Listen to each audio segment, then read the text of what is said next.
Well, I think that we're here, and I've participated in different COPs in the past because there is a lack of Indigenous representation in the climate change, adaptation, mitigation negotiations. And I think that it's really important for Indigenous peoples who particularly live in their communities, work with their tribal leadership, work with their community members, have the ability to access a space like this, because so much of what's happening at this international stage ultimately is trickling down to local and regional policy in New Mexico. So it's been important for us to be here to follow what's happening, so that way we can also prepare ourselves for our state legislature when it comes to just transition and new forms of energy development. Mm-hmm.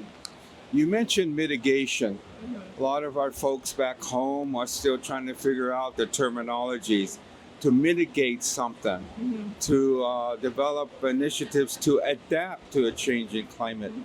But you mentioned mitigation. From our observation, I've been coming to these UN climate meetings since COP4 in 1998.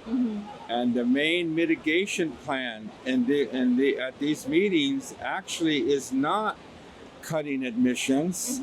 It's not reducing a global dependence on fossil fuels and phase it out, but actually it's financialization of nature.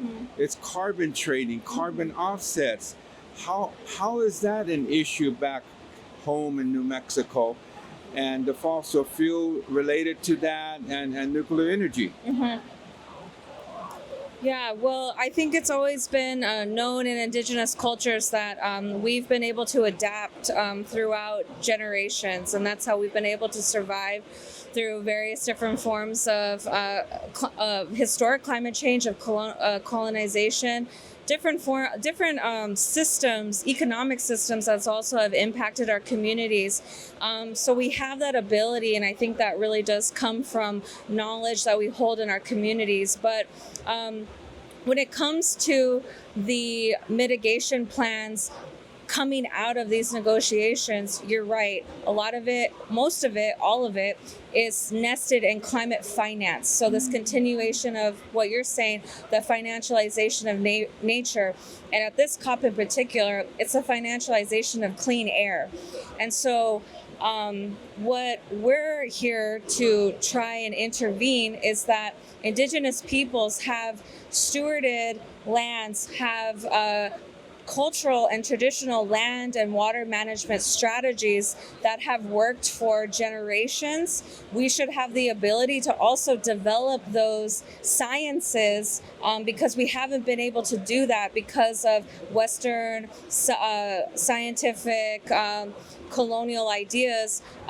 There needs to be an opportunity for us to bring our knowledge set, our Earth observation sciences into the mitigation and adaptation strategies that is not continuing or perpetuating a market-based system, because ultimately what we know is that it's only cutting emissions on paper and it's not actually addressing pollution at the source.